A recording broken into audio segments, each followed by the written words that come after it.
Hi, welcome to a brand new concept here on KTAR.com. It's called Pat's Portraits, and it simply is introducing you to people you don't know that you should know, or people that you think you know, but you'll see in a very different light. In this case, Allison DuBois, the medium. Yes. Can't go into all of your credits because we only got about 5 minutes. So let's talk, though, about your career field.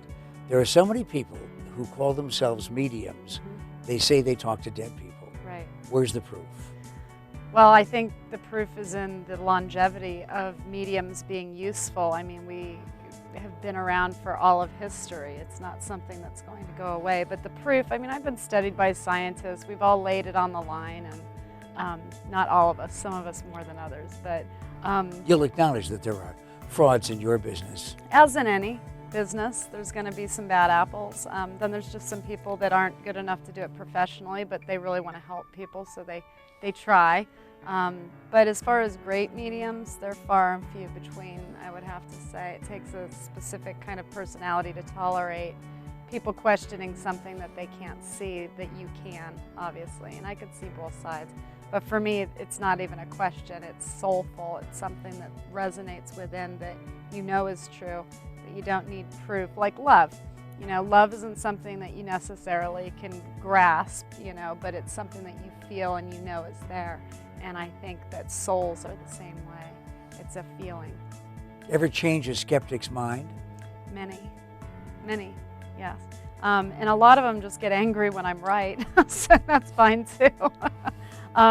For instance, when I know when a body's going to be found from like a murder, and I'll say, you know, they're going to find her body in 2 weeks, and they find her body 2 weeks later, and they go, oh, well, you're a good guesser. It's like, no, I'm a good guesser, okay. So they come up with reasons to explain it away instead of looking at the most obvious answer that we really do exist. Ever been afraid? Doing what you do, have you ever been afraid?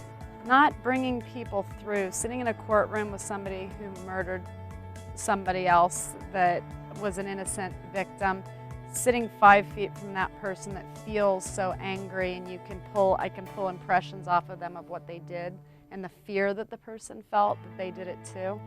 That's frightening. I find the living far scarier than the dead. I would never insult you by asking you for lottery numbers. A couple of reasons. One is you'd hit me, and the other reason is you probably wouldn't give them to me anyway, even if you could divine them somehow. Sure. But as long as I've known you, I have wondered about calling upon specific people, not for entertainment, but for information. Could you ask JFK who killed him? I mean, I could. I would only do something like that if a family member or somebody who loved him was present and wanted that experience. Why not just out of your own curiosity or your participation in history? Honestly, the most fascinating thing and what I enjoy with what I do isn't being right or pulling the information from them. It's how it affects the living person that loved them, the messages that they get, or you know, how it calms them.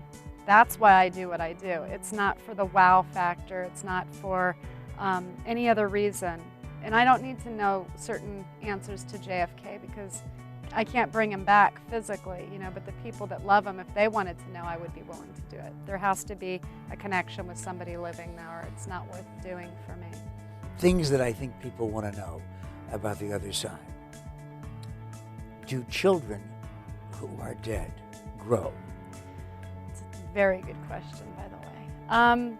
Children who are very small, like say they were 18 months old, they usually appear to be more like 3, you know, maybe where they're able to communicate better. It feels like a choice of if they want it or not, but I don't see them, a baby pass and then them become 18.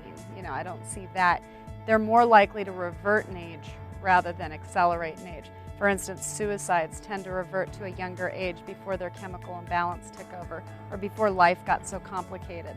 They tend to revert to childhood when they were close to their mom or their dad and things were still good. What about the condition of the body? Does that have anything to do with the condition of the spirit?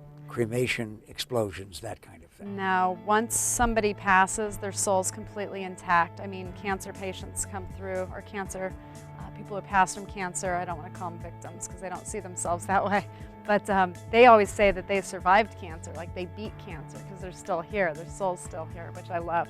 But they tend to show themselves in the best version physically of what they ever were in their life. So women are more vain, they revert to 18, 19, 20.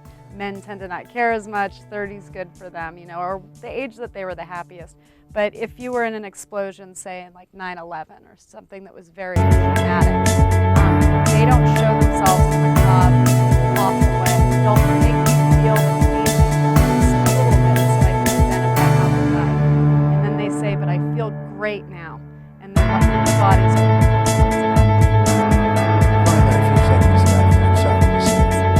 where do spirits live? Are they all here? If there's nobody alive in the world, these people they stay just to be a part of our lives. So even though we're missing them in life, they can't miss us because they're still a part of our life on a daily basis.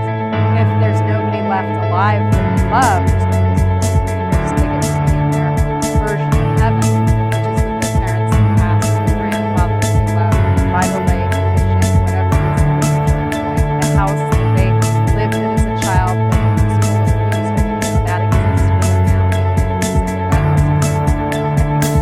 Nothing to be afraid of when we pass.